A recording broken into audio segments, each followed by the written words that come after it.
कोई इनसे सीखे। मैं तो कहता हूँ कि एक इंटर्नशिप प्रोग्राम शुरू करना चाहिए और यंगस्टर्स को आप ट्रेन करें कि किस तरह से सीक्रेट्स जो है शेयर करें। अच्छा जी, सो क्वेश्चन आंसर सेशन शुरू करते हैं। सबसे पहले मैं चाहूँगा कि कामरान शाहिद साहब से मैं रिक्वेस्ट करूँगा कि वो कुछ कहें। नहीं, आप पहले कुछ कहें। आपका ये पहला वेंचर है कामरान भाई, तो कहाँ से आप ये एंकरिंग करते करते कहाँ राइटर डायरेक्टर बन गया? सर बहुत शुक्रिया आपका भाई, बहुत शुक्रिया मेरे साथी भाई और बाकी जो फीमेल जर्नलिस्ट आई हुई हैं और हमारी कास्ट जो है। ऑब्वियसली ये स्क्रिप्ट जो था ये मेरे दिल के बड़े करीब था। पाकिस्तान की जो ट्रेजेडी हुई 71 की, उसको प्रेजेंट करना था इन द मोस्ट एंटरटेनिंग वे, ताकि वो डॉक्यूमेंट्री भी ना लगे, वो खाली एक वॉर फिल्म भी ना लगे। तो ये सोच के पहले स्क्रिप्ट लिखा और उसके बाद फिर करते करते डायरेक्शन भी उसकी कर दी।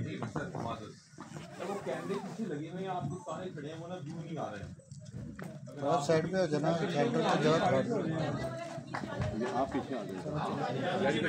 भाईजान यार रिक्वेस्ट है सबसे प्लीज।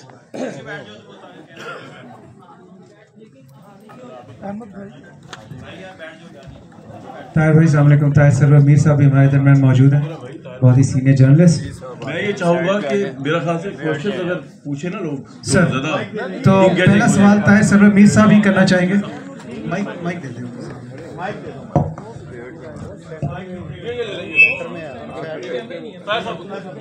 ताहिर सरवर मीर साहब पहला सवाल आपसे शुरू करेंगे। एक तो बहुत बहुत मुबारक जी, ये एक बड़ा नाम जो है फिल्म से जुड़ रहा है, कामरान शाहिद साहब। और फिल्म के जो हमने सिनॉप्सिस थोड़े से देखे हैं, ये इंटरनेशनल सेंसिबिलिटी बजट के हवाले से भी, और जो एक्शन हुआ है, एक हेलीकॉप्टर जो गिर रहा है वो मैं अभी बाद में पूछूंगा किस तरह से वो हुआ है एक्शन, और जो मॉब दिखाया जा रहा है शेख मुजीबुर रहमान, ये तो एक सारी फिल्म ही उम्मीद है कि इस तरह से आपने बनाई होगी। मैं एक एज जर्नलिस्ट अब सवाल करूंगा कि ढाका से मुस्लिम लीग बनी थी और ढाका से ही पाकिस्तान का नारा बुलंद हुआ था। 24 साल बाद फिर बंगाली जो है, बंगाली भाई उन्हें कहना चाहिए, वो हमसे अलहदा हो गए 24 साल बाद। तो दो थीसिस हैं हिस्ट्री में, एक ये है कि बंगाली गद्दार थे और एक ये थीसिस है कि बंगालियों को एक्सप्लॉइट किया गया और वो हमसे अलहदा हो गए। आप जिस तरह से जर्नलिज्म कर रहे हैं न्यूट्रल और बड़ी दबंग, हम वही आपसे एक्सपेक्ट करते हैं कि आपने हिस्ट्री में कहीं ISPR से पैसे लेके उस तरह से नहीं फिल्म बनाई है, अपने पैसे से फिल्म बनाई। मेरा ये सवाल है, जैसे आप सवाल करते हैं उसी तरह प्लीज जवाब दीजिएगा। नहायत चुपता हुआ सवाल नहायत प्यार से पूछ रहे हैं। इसके प्रोड्यूसर जो है ना, आवाज आ रही है मेरी? आवाज आ रही? जी आ रही। प्रोड्यूसर है शाहिद फिल्म्स, मैं नहीं हूँ। तो इसका जो माली मामलात है वो मेरे ख्याल से शाहिद साहब उसका जवाब बेहतर दे सकेंगे, नॉट टू माई नॉलेज। हाँ, ISPR से हमने बेसिकली ये रिक्वेस्ट की थी कि आप हमें अपने लॉजिस्टिक्स रेंट आउट कर दें, तो उन्होंने कहा जी इस तरह तो हम करते ही नहीं है, तो आप बताएं आपका क्या वो है। तो मैंने अपना स्क्रिप्ट ISPR के साथ शेयर नहीं किया, ये रिकॉर्ड पे बता दें। मेरा स्क्रिप्ट उन्होंने वेट भी नहीं किया, मेरे स्क्रिप्ट का उन्हें पता भी नहीं किया है। उनको सिर्फ इतना पता था कि फिल्म बन रही, क्योंकि हमने उनसे कहा कि आप हमें कुछ टैंक्स दे दें, कुछ उस ज़माने की एम्यूनेशन दे दें। फिर नेवी को रिक्वेस्ट की कि हमें उस ज़माने की बोट्स दे दें जो आपको नजर डिस्ट्रॉयर 1970s की जो है। इसके अलावा बहुत सा जो काम आप देख रहे हैं वो एक्चुअल लॉजिस्टिक्स है भी नहीं, उनमें बहुत ज़्यादा हॉलीवुड से 3D हुआ हुआ है लेट सपोज, तो वो लग ऐसी रहा होगा जैसे कि वो फौज की कुछ चीज़ है लेकिन वो हमारा अपना वो। तो ये फिल्म जो है कतन ISPR का एजेंडा नहीं। आप इसका जब स्क्रिप्ट देखेंगे तो आपको पता चलेगा। और मैंने कोशिश की है कि जब शेख मुजीब के रोल में महमूद असलम साहब जैसे बड़े एक्टर को लिया गया और इंदिरा गांधी के रोल में सबीना पीज़ा साहिबा जितनी बड़ी आर्टिस्ट हैं वो, तो ना ये इस तरह के लोग हैं जो किसी डेरोगेटरी रोल के अंदर आ जाएं, और ना मेरा मंशा था। इसलिए आप स्टैचू देखें ना क्या लिया गया, जो इनका इंटेग्रिटी थी इनके कैरेक्टर्स की, जो इनकी ऑनेस्टी थी, जो बंगाली नेशनलिज्म शेख मुजीब का था, हमने उसको उस ऑनेस्टी से दिखा दिया। जिस चीज़ में हिंदुस्तान प्राइड करता है 71 को लेके ताहिर साहब, वो हमने उसको दिखा दिया उस तरह। बाकी बंगालियों को, बंगाली हमारे भाई हैं और हमने उसमें भी नैरेटिव ये रखा है कि बंगाली हमारे भाई हैं, लेकिन अब उसके अंदर जो मुक्ति बहानी का रोल है, जो हिंदुस्तान खुद प्राइड फील करता है, वो बड़ा थोड़ा सा रोल है। इस फिल्म को आप प्राइमरीली एक एंटरटेनिंग रोमांटिक म्यूजिक सागा देखें, और क्योंकि वो हालात 71 के मुझे दिखाने पड़ने थे, तो अब उसमें तो फिर जंगो जदल सिविल वॉर चल रही थी, उतना हिस्सा तो उसमें आया है। But this film is not all about the political narrative. मतलब इनके रोल बड़े स्ट्रांग हैं, लेकिन ऑब्वियसली जो लीड कर रहे हैं वो रोमांटिक कास्ट ही लीड कर रही है। अगरचे इम्पैक्ट वाइज इनका रोल बहुत बड़ा रोल है। सोहेल साहब बहुत ही वर्सटाइल रोल में इसके अंदर आए हैं, लेकिन सोहेल साहब जिस रोल के अंदर आए हैं उसका पॉलिटिक्स से कोई ताल्लुक नहीं है, वो टोटली रोमांटिक। तो इसको आप एक रोमांटिक एंटरटेनमेंट फिल्म देखें। पॉलिटिक्स इसमें इसलिए आ गई है क्योंकि वो ज़माना वो दिखाया गया है, वो ढाका यूनिवर्सिटी दिखाई गई है, और थोड़ा बहुत मैंने बताने की कोशिश की है कि जो वहाँ पर पाकिस्तानी रह गए थे बांग्लादेश बनने के बाद, उनके ऊपर आज तक किसी ने बात नहीं की। उनके साथ क्या हुआ? जो उर्दू स्पीकिंग वहाँ रह गए थे उनके साथ भी तो कुछ हुआ ना, उनका भी तो जेनोसाइड हुआ। उसके मुतालिक तो पूरा पाकिस्तानी मीडिया और पूरी पाकिस्तान का जो टेक्स्ट बुक है वो शर्मिंदा है, वो बताते ही नहीं क्या हुआ है। भाई हमने तो बड़ा जुल्म किया, उनके ऊपर मान लिया, तो उसके बाद जो आम लोग वहाँ पे थे उन पर जुल्म हुआ, उसकी कोई शर्म हया नहीं किसी को, उसको भी कवर करके पोर्ट्रे किया जाए। इतने शर्मिंदा हुए हम 71 के ऊपर। तो मैंने उसको थोड़ा बहुत टच किया, लेकिन फिल्म रोमांटिक एंटरटेनमेंट फिल्म है, म्यूजिकल फिल्म है। मतलब जिस फिल्म में 8 से 9 गाने हों और प्योरली रोमांटिक गाने हो, तो उसमें पॉलिटिक्स की जितनी गुंजाइश उतनी है उससे ज्यादा नहीं है। एजेंडा फिल्म नहीं। जी हाँ, तो बेसिकली डॉक्यूमेंट्री नहीं है, एक फिल्म है। एजेंडा भी नहीं है, एजेंडा भी नहीं। वो आपको चलने का पता जब आप देखेंगे। कामरान साहब एक मिनट, इस तरह की फिल्म बन जाती है, वो तो मतलब आपने बड़ी मेहनत की और सारे आर्टिस्ट की माशाल्लाह बड़ी अच्छी है, लेकिन जब आप सेंसर बोर्ड में जाके बैठते हैं वहाँ के 2 नुमाइंदे जो होते हैं, जो उनका नाम लेना जरूरी नहीं है, वो बहुत मुदाखलत करते हैं। ISI और ISPR को तो यार जरा टिका के बात करें, क्या हो गया? उन लोगों को कैसे टैकल करेंगे? तो वो ये सीन फिल्म सेंसर हो चुकी है जी, तीनों बोर्ड मुबारक हो आपको। वाह वाह वाह। अनकट सेंसर हुई है। कामरान भाई एक जर्नलिस्ट है, उन्हें अच्छी तरह पता है कि क्या करना है, उन्होंने पहले ही वो काम कर लिया। यार एक बात बताएं, गन्स ऑफ नेवरॉन देखी आप लोगों ने? और जितनी वर्ल्ड वॉर 2 में फिल्में बनी हैं उसमें हिटलर को पागल दिखाया, वो पागल नहीं था। इनको हमने पागल नहीं दिखाया, शेख मुजीब के कैरेक्टर को। हमने इंदिरा गांधी को पागल नहीं दिखाया, हमने उनको बड़ी इज्जत दी। हमने दुश्मन को इस तरह नहीं, हमने उसको दुश्मन डील नहीं किया था, करेक्टर डील किया सर। देखिएगा आपको मजा आएगा। अच्छा कामरान भाई, ठाकुर साहब, कामरान भाई आपकी सलाहियत पे तो पहले ही एतबार था, यार लेकिन बाकी लोगों एक मिनट सवाल बाकियों से भी करेंगे। आप हमारे सामने पहली बार आए हैं इसलिए आपसे सवाल पूछ रहे हैं। हाँ, अच्छा टक्कर की फिल्म साबित होगी, जैसे बता दिया कि मौला जट जो है उससे ज्यादा बिजनेस करेगी फिल्म, अल्लाह खैर करे, अच्छा बिजनेस करे फिल्म। लेकिन अभी रिसेंटली इंडिया की फिल्म रिलीज हुई है पठान, तो उसमें भी पाकिस्तान और ISI को जिस तरह का दिखाया गया है, तो आपने ये क्या जवाब दिया है इस? नहीं भाई नहीं, ऐसा कोई जवाब नहीं। ये फिल्म 6 साल पहले बननी शुरू हुई थी। ये फिल्म जो है कंप्लीट हो गई थी आज से कोई 6 माह 7-8 माह पहले। तो पठान का तो मुझे पता ही नहीं, उसमें ना मैंने देखी है ना उसका क्यों किसी फिल्म का जवाब नहीं यार। ये आप लोग जो लोग सोचते हैं इस तरह के, कोई किसी का जवाब बिल्कुल भी जवाब नहीं। मैंने किसी का जवाब, ये कमर्शियल फिल्म है। बॉलीवुड जिस तरह पाकिस्तान को बदनाम कर रहा है। नहीं यार, बॉलीवुड कर रहा है बदनाम, तो वो फिर चले अपनी बात करते हैं, छोड़ दे। फिल्म थोड़ी है ना, ये किसी इदारे की फिल्म है ना गवर्नमेंट की फिल्म है। मैंने तो इसको, हाँ मुझे दुनिया न्यूज़ ने बहुत इसमें हेल्प आउट किया, लेकिन दुनिया न्यूज़ भी इसका मीडिया पार्टनर नहीं है। तो ये शायद फिल्म की फिल्म है, मांडीवाला एंटरटेनमेंट की डिस्ट्रीब्यूट। अच्छा जी, मेरा नाम ठाकुर लाहौरी अखबार जहाँ से। सबसे पहले तो आपको बहुत मुबारक हो सर, बहुत शुक्रिया, कमाल कर दिया आपने सर, थैंक यू। और मैंने रियाज शाहिद साहब को तो नहीं देखा, लेकिन कामरान शाहिद को देख रहा हूँ अपने सामने। और फिल्म जो देखी है, जो देखा है, जितना देखा है, जैसे मीर साहब ने कहा इसमें चीज़ें हैं कुछ, लेकिन ये है कि आपने पहली दफ़ा फिल्म बनाई है और एक अच्छी फिल्म बनाई है और वो टच किया है जो हम सोचते हैं इसके बारे में। सर मेरी पैदाइश भी 71 में हुई है और मैं वो देख रहा हूँ कि आपने जो उस पर पर्दे पर दिखाने की कोशिश की है, जिस तरह ये शमून ने काम किया है, ये अपना मिकाल ने किया और ये कमाल कर दिया। तुसी तो बहुत ही बड़े सुहेल साहब, हम कह रहे हैं हमें शक था? नहीं, मुझे शक नहीं, अब यकीन हो गया है कि सुहेल साहब ने जो भी किरदार किया और कमाल किया है। मैं सिर्फ आपको मुबारकबाद देना चाहता हूँ, आप शेख मुजीब साहब कमाल। नहीं, बस ये है कि इनकी सिक्योरिटी का जरा थोड़ा बंदोबस्त कर लें। लेकिन ये है कि माशा जी सर महमूद असलम साहब, ये शेख मुजीबुर रहमान, ये हमने इनकी तकरीरें भी सुनी है, जो मेरी एज के लोग हैं उनका एक खाका सा उनका जहन में है। तो आपने उनका रोल करते हुए उनका कैरेक्टर रीड किया होगा, बंगाली एक्सेंट और इस तरह सी चीज़ों पे गौर किया आपने तैयारी में? अस्सलाम वालेकुम जी। सो देखिए, जब हम नॉर्मल कैरेक्टर्स करते हैं ना जी, जो राइटर लिखता है वो हम लोग खुद क्रिएट करते हैं। उनका मैकेनिज्म, उनकी बैकग्राउंड, उनका जो भी क्या खाते हैं, क्या पीते हैं, क्या बैकग्राउंड था, तो हम एक शक्ल क्रिएट करते हैं उस कैरेक्टर की, जो भी सरदार दिलावर या फलाना या जो भी एक कैरेक्टर होता है। ये जो हिस्टोरिकल प्लेस होते हैं ना जी, इनकी जो हस्तियाँ हैं उनको आप उस तरह से 100% पोर्ट्रे नहीं कर सकते, लेकिन इसमें कामरान शाहिद साहब में ये सारा रिसर्च वर्क होता है। बेसिकली इन्होंने सारा रिसर्च वर्क करके इन्होंने एक एक चीज़, मुझे उनकी जो तकरीरें थी वो दिखाई, वो किस तरह बोलते थे, उनकी बॉडी लैंग्वेज क्या थी। तो ये सारा जो मेरा जो असल काम था, जो मैं नॉर्मली करता हूँ, वो कामरान शाहिद साहब ने मुझे करके दिया, जो कि क्रेडिट इनको जाता है। उसको मैंने कोशिश की है, मैं एज इट इज़ तो उस तरह से नहीं कर सकता। अगर शेख मुजीब कोई वैसे कैरेक्टर हमने बनाया होता तो शायद मैं अपनी तरफ से बहुत अच्छा कर देता, लेकिन मुझे वो लिमिट में रह गए जो वो थे, और इन्होंने बताया वो सारा हमने स्टडी करके रिसर्च करके फिर उसको किया।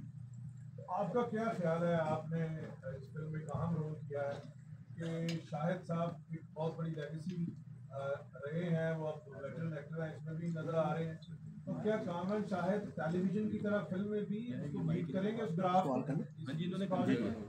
कामरान शाहिद साहब ही, आपने शाहिद साहब की बात करेंगे, आपने देखा नहीं है भाई? मैं तो हैरान रह गया हूँ कि इसने, कामरान ने, मैं एक चीज़ बताऊँ कि इसने जितनी मेहनत की है ना सर, और जिस तरह जुर्मी आदमी काम करता है ना जी, इसने उस तरह से काम किया। मैं शुरू से इनके साथ हूँ। जिस तरह ये रातों को आके इसने मेरे घर में और मेरे टाइम बर्बाद किया है, बिठा के बंदू सुनाया है मुझे मेरा कैरेक्टर, और वहाँ भी इसने बहुत मेहनत किया। Credit goes to him basically. तो हमें सारा पका पकाया प्लेट में लगा हुआ मिल गया। वो सर वो मेरा क्राफ्ट है सर, वो मेरे अल्लाह ने मुझे एक उससे नवाजा है, हुनर है, वो उसका मैं शुक्र अदा करता हूँ। लेकिन असल मेहनत इन्होंने करवाई है सर, मेरे ख्याल में सबसे करवाई होगी सारे। सर मिकाल सर के लिए एक सवाल है, सर मिकाल सर के लिए एक सवाल है कि इनकी मनी बैक गारंटी आ रही है ईद पे, अब ये हुए तुम अजनबी भी आ रही है, तो दोनों का क्लैश है। आप हुए तुम अजनबी को कहाँ ग्रेड करेंगे और मनी बैक गारंटी को कहाँ करेंगे? आपको कौन सी फिल्म जो है लगता है कि वो ज्यादा बेहतर होगी? बड़ा मुश्किल था। कंपटीशन नहीं हो सकता। ये दोनों ही फिल्में ऑब्वियसली दोनों में लिए बहुत पैशनेट है। मनी बैक गारंटी का मैं प्रोड्यूसर भी हूँ, सो एक और एंगल से भी मेरी पैशनेट है। लेकिन जैसे कामरान साहब ने बताया, you know this has been a long journey और बहुत अच्छे से हम मेहनत कर रहे हैं इस फिल्म पे। इस फिल्म में ऑब्वियसली मनी बैक गारंटी एक एंसेंबल कास्ट है, उसमें बहुत सारे कैरेक्टर्स पे फोकस है। इस पे ऑब्वियसली मेरे कैरेक्टर पे ज़्यादा फोकस है। So you know her project जो भी एक्टर करता है, चाहे उसमें छोटा रोल हो बड़ा होता है, इट्स इम्पॉर्टेंट। लेकिन जिस तरह इसकी प्रमोशन हो रही है और ये बिल्कुल एक जैसे लव स्टोरी और एक सीरियस और एक डिफरेंट जॉनरा है, बिल्कुल एक पीरियड फिल्म है। मनी बैक गारंटी बिल्कुल डिफरेंट फिल्म है। सो आई एम वेरी एक्साइटेड। मैं बल्कि शमून से पूछ रहा था, apparently Shamoon is the only other actor जिसकी एक दिन में 2 फिल्में साथ लगी हैं, तो मैं ये शमून से पूछूंगा कि कैसा होता है। अच्छा सर, दूसरा सवाल ये है कि कामरान शाहिद साहब को आपने कैसा पाया? पाकिस्तान के जहाँ बड़े बड़े डायरेक्टर हैं और कामरान शाहिद साहब की ये पहली फिल्म है, लेकिन खैर मुझे ज़ाती तौर पे तो कहीं पे भी झोल नहीं नज़र आया, जैसे मैंने मतलब ट्रेलर देखा और बाकी चीज़ें देखी। तो आपको कैसा लगा उनके साथ काम करके और कैसा? जब भी आप फर्स्ट टाइम डायरेक्टर के साथ काम करते हैं तो यू आर लिटिल हेजिटेंट कि क्या आउटकम होगी, बट एक बहुत इंटेलिजेंट स्क्रिप्ट थी।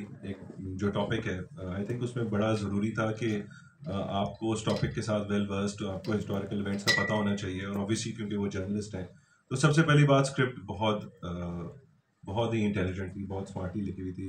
मेरे ख्याल से अदर देन स्क्रिप्ट राइटर, एक डायलॉग राइटर जो है आपको मिलेगा। बहुत सारे पावरफुल डायलॉग्स हैं इस फिल्म के अंदर। डांट कितनी बेटी निकाल? डांट नहीं, एक दफ़ा भी नहीं। बहुत अच्छे थे कामरान भाई। ही वाज वेरी, एक तो उनका सेटअप बहुत अच्छा था। जैसे आप देख सकते हैं जो स्केल था फिल्म का, किसी शॉट में भी चाहे वो टैंक्स की बात कर रहे हैं या एक्स्ट्रास की बात कर रहे हैं, बहुत लार्ज अरेंजमेंट थी, बहुत बड़ी बड़ी अरेंजमेंट थी। तो उसमें ऑटोमेटिकली आके एक फीलिंग आपको आ जाती थी कि यार ये समथिंग बिग। तो you know it help my performance. लेकिन मैं फिल्म की सबसे स्ट्रॉन्ग पॉइंट आपको बताऊं, इस फिल्म के गाने। एंड इसमें 8 गाने, सब के सब 9 गाने, सब के सब। मैं I am not just saying it because it's my film. मैंने किसी पाकिस्तानी फिल्म में ऐसे गाने नहीं सुने। बहुत ही आउट क्लास गाने, बहुत ही अमेजिंग गाने। अच्छा कामरान भाई, जैन मदनी सिटी 42 टीवी से। कामरान भाई आपसे क्वेश्चन है मेरा, इधर। अच्छा ये ही टॉपिक, क्योंकि फिल्म लिखी भी आपने ही है, ये ही टॉपिक क्यों आपने चूज किया, और दूसरा ये कि आपने क्लियर क्या करने की कोशिश की है इस फिल्म में कि कहानी में आप क्या जो है वो आवाम को बताएंगे कि ये असल सच्चा वाक़या है या जो बांग्लादेश अलहदा हुआ वो गलत है, ये क्या क्लियर करने की? नहीं, मैंने कोई ऐसा बांग्लादेश गलत, आई थिंक जो आपका स्टार्ट है कामरान भाई, दैट सेज इट ऑल। ये हर स्टोरी की बहुत सारे एंगल्स होते हैं, कोई किसी का एंगल होता है, कोई किसी का एंगल है, तो ये एक कहानी है जो एक एंगल पर्सपेक्टिव से है। लेकिन मैंने उसको सही या गलत साबित करने की कोशिश नहीं की कि सबूत अब ढाका हो गया तो बड़ा कुछ जुल्म हो गया, उसको दिखाया हुआ है तो हुआ है, उसमें मैं और आप क्या कर सकते हैं। एक हुआ एक चीज़ हुई है, उसके साथ जो बेटर रियलिटी है वो दिखाई है। लेकिन मैं चाहूँगा कि इसकी जो दूसरी साइड है ना, जो इमोशनल साइड है, उस पर ज़्यादा फोकस किया जाए। वो मजबूरी थी मेरी दिखाना, और मैंने कोई क्लियर करने के लिए किसी को कुछ नहीं, मैंने ये नहीं दिखा दिया कि हिंदुस्तान इसमें हार गया और पाकिस्तान जीत गया। वो तो हिस्टोरिकली डिस्टॉर्ट बात होगी ना, वो तो उसको उस तरह रखा गया और दिखाया गया कि हम हारे हैं, वो जाने, इसमें ऐसी क्या बात। लेकिन वो फिर अब आप देखेंगे तो आपको ज़रा चलेगा पता, इसमें एक इमोशनल बॉन्डिंग दिखाई गई है डिफरेंट कैरेक्टर्स के डिफरेंट लेवल पे। और इस तरह आपको कोई पैट्रियोटिज्म वाली फिल्म नहीं है ये, अगर आप समझो कि मैं पैट्रियोटिक फिल्म नहीं है ये, इट्स प्योरली रोमांटिक फिल्म। और रोमांस मुल्क से भी हो सकता है, रोमांस सिर्फ लड़की से या लड़के से नहीं हो सकता, लेकिन उसको रखा है उस लेवल तक ही जिस लेवल तक आप एक एंटरटेनिंग फिल्म के अंदर जा सके। वो कोई ये नहीं है कोई बड़ा लाउड पेस पैट्रियोटिज्म चल रहा है, ऐसा बिल्कुल नहीं है। और ना किसी चीज़ को क्लियर करने की कोशिश की गई है, और कोई एक फिल्म जो है वो किसी चीज़ को क्लियर कर भी नहीं सकती। History is higher than any film. मैं चाहूँगा शमून साहब भी अपने कैरेक्टर के बारे में उनको बड़ा अच्छा, हाँ जी प्लीज आप पूछिए। एक्शन आपका हमने दूसरी फिल्मों में भी देखा है और आप वैरायटी के साथ भी काम करते हैं, और कन्वेंशनली आपका जो फिल्म का इमेज ज़्यादा बनता है वो विलन जिसे हम दूसरे आम में कहते हैं। तो इसमें कामरान शाहिद साहब की जो फिल्म है इसमें दूसरों से आपका कैसे डिफरेंस है? सबसे पहली बात तो ये कि जो चैलेंज था वो ये था कि जी एक बंगाली लगना है, ठीक है जी, और बंगाली लगने के लिए बहुत सारा गेटअप ज़ाहिर चाहिए होता है। वो कामरान साहब ने कहा कि नहीं, मैं नहीं चाहता कि मैं आपको आपकी स्किन को मैं ऐसा करूँ या मैं आपको जो है करूँ। इसी में रहते हुए आपने अच्छा, अब ज़ाहिर है जब हम कोई एक्सेंट अडॉप्ट करते हैं तो बड़ा मुश्किल होता है। बंगाली खास एक्सेंट जो है ना वो कभी कभी कॉमेडी की तरफ भी चला जाता है, वो शाला जाएगा शाला आएगा, तो लोग उसको कभी कभी वो फनी एलिमेंट में चले जाते हैं, उसके दरमियान उसको सीरियस रखना बड़ा एक चैलेंज था। कामरान भाई जब डायरेक्शन देते थे कि मुंह में पान होता था ज़्यादातर, तो होता ये था बहुत सारी बातें मुझे नहीं समझ करते थे, तो मुझे नहीं समझ आ रहा होता था, तो मैं सोचता था ऐसे ही बोलना है जैसे, तो मैंने बोला यार ये मुंह में पान मैं भी डाल लेता हूँ, तो वो वाला बंगाली वाले जो है ना वो आ जाएगा, तो इनका बड़ा मजा आता था मुझे। बहुत सीरियस बातें हो गई थी, मैंने कहा अच्छा सर ये बताइएगा एक मैं चाहूँगा जरा इनके चेक में से पैसे काट लीजिए इस बात हो गए पैसे। जी एक मिनट सर, फिल्म के कुछ सीन देखे, तमाम करेक्टर अपने अपने करेक्टर में बहुत ही अच्छे फिट नजर आए, कोई कमी नजर नहीं है। ये फिल्म मौला जट से भी अलग डिफरेंट सब्जेक्ट है इसका, और इंशाल्लाह ताला ये एक बड़ी फिल्म साबित होगी इंशाल्लाह। पाकिस्तान के अलावा दीगर किन किन ममालिक में ये रिलीज होगी, और इसमें कुछ ऐसा लग रहा था कोई भी दीगर ममालिक इस पर इतराजात भी उठा नहीं सके इसमें कोई। सर पाकिस्तान से बाहर डिस्ट्रीब्यूशन अभी डिसाइड नहीं हुई, लेकिन अभी के जो डिस्ट्रीब्यूटर नदीम साहब उनसे जरूर पूछे आप जी, उन्होंने फिल्म क्यों ली। नदीम भाई से इस सवाल का जवाब लेते हैं, क्योंकि इन्होंने अभी एक मिनट माइक दे दे सर, एक मिनट, क्योंकि इन्होंने ना इस फिल्म में आए आज से 3-4 साल पहले, और उन्होंने मुझसे काफी काम करवाया इस फिल्म के, जो मैं खुद भी माशाल्लाह आपकी गिरफ्त बड़ी डायरेक्शन में, और इन्होंने काफी चीजें करवाई और इनको बड़ा क्रेडिट जाता है आज के भी इस इवेंट का, क्योंकि इनका ही आइडिया था कि इतना कुछ को दिया नदीम। बड़ा नहीं लगा कि आप पहली फिल्म आपकी है, ऐसा लगा जैसे बहुत सी फिल्में क्रेडिट जाता है मानी वाला साहब को। सर बताएं, ये बड़े पक्के आदमी है। हाँ जी पक्के। बहुत बहुत शुक्रिया आप सबके आने का। कामरान साहब से इसी फिल्म के सिलसिले में आज से 3-4 साल पहले मुलाकात भी हुई, और जब इनकी फिल्म को थोड़ा सा हमने देखा तो बड़ी एक यूनिक चीज़ लगी कि यार इस तरह की स्टोरी कोई बनाता नहीं है हमारे यहाँ, और उस स्टोरी में रह के इतनी एंटरटेनमेंट डालना, that was also something exceptional.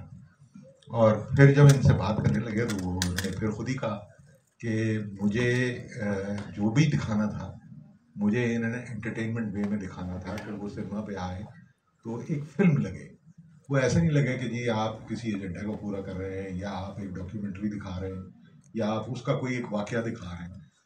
तो वो चीज़ इंटरेस्टिंग बनती चली गई हमारे लिए और फिर काफ़ी इनके साथ इन्वॉल्वमेंट भी रही और उसी इन्वॉल्वमेंट के साथ साथ हम उसको आगे लेते भी चले गए।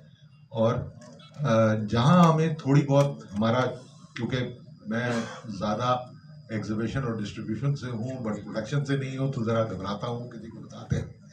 लेकिन जो भी इनसे कहा, जो हमारे अपना ओपिनियन था, that was the biggest thing के ही लिसन्ड, ही ऑब्जर्व एंड उसको ऑब्जर्व भी किया और फिर उसके ऊपर वो चीज़ें की भी और उसको बढ़ाते ही चले गए, उसको बेहतर ही करते चले गए।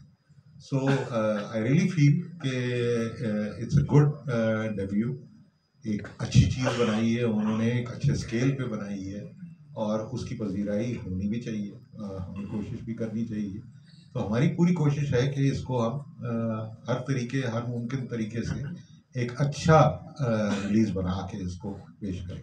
नंबर ऑफ स्क्रीन्स बता दें नेशनल वाइड। एक सेकंड, एक सवाल मैं पूछना चाहूँगा। शफकत चीमा साहब, आप हमारी इंडस्ट्री के बहुत ही सीनियर आर्टिस्ट हैं, बहुत से आपने यादगार कैरेक्टर्स किए। इस फिल्म में आपका हार्डकोर विलेन वाला कैरेक्टर जो कि मैं एक्सपेक्ट कर रहा था वो नहीं है, आप मिकाल के फादर का रोल प्ले कर रहे हैं। बिस्मिल्लाहिर्रहमानिर्रहीम।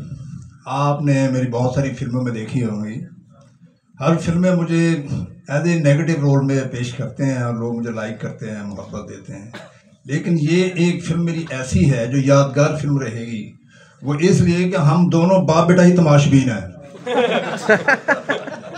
देखो कितनी हंसी की ये बात आई है यार, यहाँ रोल किया है, कोई रोल तो नहीं किया। तो हम दोनों बाप बेटा सेट पे जाते हैं तो देखते हैं कि एक सेट लगा हुआ है। मैं बड़ा हैरान हुआ, मैं कहा यार ये मेरे लिए क्या सोचा गया है, आप भी कोई मेरे लिए अच्छा सोच लें, मेरी भी कोई अच्छी गवाही दे दें, मैंने भी मरने के बाद जाना है, कोई अच्छी गवाही दे दें। उनका गवाही यही है कि ऊपर बेटा का गाना सुन रहा है, तमाश भी नहीं कर रहा है, नीचे बाप सुन रहा है। यही है काम था सर। नहीं ये नहीं है ये नहीं मैं लेकिन मुझे काम करने का बड़ा मजा आया माशाल्लाह। मेरी दुआएं इनके साथ, कामरान के साथ, कि अल्लाह इनको बड़ी इज्जत से नवाजे। बात इज्जो मंतशा, बात इज्जो मंतशा, बात इज्जो मंतशा। Thank you sir, thank you. आज चीमा साहब आपने इनके वालिद साहब के साथ भी काम किया है, शाहिद साहब के साथ, और फिर इनके साथ काम किया डायरेक्टर। तो मैं चाहूंगा कि जरा थोड़ा सा, मेरी तो असर 6वीं तमेशन जा रही है। अच्छा जी, सोहेल साहब से। हाँ जी, कैसा इस में जो हमने अभी इनकम्प्लीट ज़ाहिर है जो देखा है उसमें लगा है नायका भी लगा है आपका कैरेक्टर और ट्रांसजेंडर भी लग रहा है। हमने सुना था कि शायद जनरल रानी का कैरेक्टर था आपका, बाद में तरमीम की गई है। पहले मैं ना जी मोहतरम मुजीबुररहमान शामी साहब तशरीफ लाए हुए हैं, उनकी बड़ी मेहरबानी। मैं शामी साहब से कहूँगा यहाँ आके कुछ थोड़ा तबसरा करके जाए, मेरा ख्याल है उन्होंने जाना भी है, तो प्लीज जरूर सब तशरीफ लाइए।